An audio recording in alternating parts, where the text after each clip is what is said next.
à toutes et à tous, ma team Kiffers, c'est avec grand plaisir qu'on se retrouve aujourd'hui pour le résumé complet de l'étape 11 du Giro d'Italia 2023.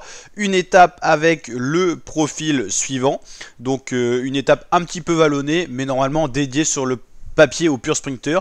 Mais on l'avait dit lors de la présentation de cette étape, les conditions météo jouent souvent sur le déroulé de la course et avantage en ce moment un petit peu les échappées avec le peloton qui n'arrive souvent pas à revenir avec les chutes, les cassures et tout ça. Il y a une désorganisation présente et de la fatigue qui est présente du côté des organismes et notamment des équipes de sprinters. Donc 219 km au programme, une étape donc assez longue. Une échappée s'est créée, on avait notamment le français champion à l'intérieur de la Cofidis, Rex pour la Intermarché, Magli pour la GBF et Stojnik, le Slovène de la formation Correa. Donc 4 coureurs en tête à 42 km de l'arrivée, mais ils ont plus que 30 secondes d'avance sur le peloton. À noter qu'il y a eu de nombreuses chutes encore dans cette étape avec la pluie, ça a causé des chutes et pas de n'importe qui. Geraint Thomas est tombé, il est reparti. Primoz Roglic est tombé, il est reparti. Tao Geogheghart lui est tombé et n'est pas reparti, un des leaders du général. Et Pavel Sivakov lui aussi est tombé et il est reparti, mais il est reparti avec beaucoup de retard. On verra justement à l'arrivée quel écart il a concédé. 37 km de l'arrivée, le peloton roule bien, mais l'échappée reprend un petit peu d'avance. C'est les treks qui roulent certainement pour le sprinter Mats Pedersen. Dans les 15 derniers kilomètres, le plus fort de l'échappée, le rescapé, c'est Lorenz Rex, le belge de la Intermarché qui poursuit son effort en solitaire. Il a lâché ses compagnons d'échappée, il est le seul à vouloir poursuivre son effort. À 6 km, on voit bien le peloton qui pointe le bout de son nez. L'écart n'est que dérisoire et il va se faire petit à petit avaler par le peloton des sprinters qui n'est pas voué à se laisser avoir cette étape au profit des baroudeurs. Donc là on se dirige vers un sprint massif, on voit les sprinters se replacer, la Astana replace Mark Cavendish, la Bahreïn replace Jonathan Milan, on a la Trek avec Mats Pedersen qui est bien entouré, la Ineos c'est surtout pour leur leader Geraint Thomas, hein. Voilà, et puis sinon on a la Jumbo pour Roglic. Ça joue des coudes hein, déjà pour se préparer. Il y a un petit coureur anglais qui va essayer d'attaquer. C'est Charles Quaterman. Mais il va se faire vite ravaler par le peloton qui est bien décidé à arriver au sprint. Une chute dans le dernier kilomètre ne sera pas de conséquence pour le classement général. C'est pas des leaders qui sont tombés. Mais attention tout de même. Là c'est la formation Eolo qui menait. Maintenant c'est la Trek, la UAE pour Pascal Ackermann.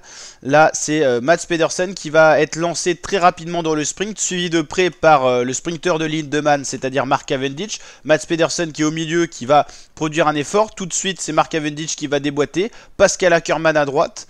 Donc là on a Pedersen, Cavendish, Ackermann. Jonathan Milan, le maillot violet cyclamen, va remonter également. Et ça va être très serré entre Pascal Ackermann et Jonathan Milan. Cavendish fait 3 dans tous les cas, Pedersen 4. Et maintenant reste à savoir qui a gagné, c'est Pascal Ackermann qui a gagné. On va voir justement le replay du sprint, voir un petit peu ce qui s'est passé. Pedersen va être emmené très tôt dans le sprint par son équipier, il va être lâché, il va produire son effort. Cavendish et Ackermann ont l'aspiration, Cavendish déboîte un peu trop tôt aussi. Ackermann a l'air plus rapide et puissant que Cavendish, il va déboîter. Et Milan, lui, n'était pas placé, mais va remonter de très loin. C'était le sprinter le plus rapide dans les 150 mètres. Mais on voit bien un tout petit boyau d'avance pour Pascal Ackermann sur la ligne. Et la photo finish nous dit la même. Pascal Ackermann gagne pour un tout petit boyau. Et ça s'est joué à rien pour ce sprint en tout cas. On va aller voir justement les résultats de cette étape 11, le classement de l'étape. Pascal Ackermann gagne devant Jonathan Milan, l'italien, et Mark Cavendish.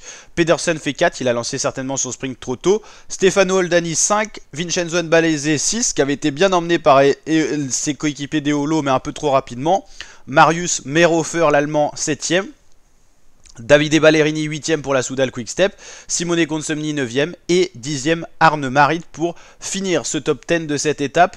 Un peloton qui a été coupé hein, dans les 3 derniers kilomètres, donc pas d'incidence pour le général à cause d'une chute, on l'a dit, celle qu'on a vue tout à l'heure.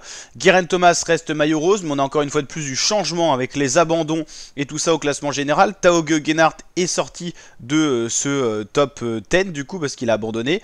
Donc Geraint Thomas premier, 2ème Roglic, 3ème Almeida, 4ème Leknesund, 5ème Caruso, 6ème Kamna, 7ème Eddie Dunbar, 8ème Arensman, 9ème Laurens de plus, 10ème Aurélien Paré-Pinte qui revient dans ce top 10 par rapport aux abandons et tout ça, Pinot 14ème, Est-ce qu'on va retrouver Sivakov, Sivakov qui a perdu beaucoup de temps, donc sur les dernières informations il n'avait pas abandonné, il se retrouve à 16 minutes, tout simplement à cause d'une chute, donc c'est assez dramatique ce qui se passe sur ce Giro entre le Covid, les chutes et tout ça. Ils ont vraiment pas de chance les coureurs qui ont décidé de s'aligner sur le Giro cette année, et donc le top 10 un peu décimé, hein.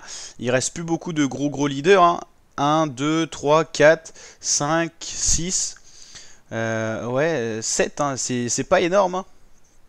C'est pas énorme du tout, hein. Le peloton est décimé avant d'avoir attaqué la haute montagne à cause des abandons et tout ça. Alors je sais pas si on n'a pas une page pour voir abandon Giro, pour voir les abandons par étape, parce qu'il y a quand même eu Remco Evenepoel, Vlasov, tout ça. Est-ce qu'on n'a pas un truc qui recense tous les abandons?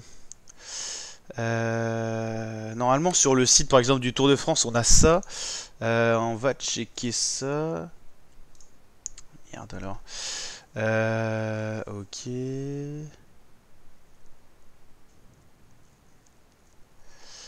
On va regarder tout ça.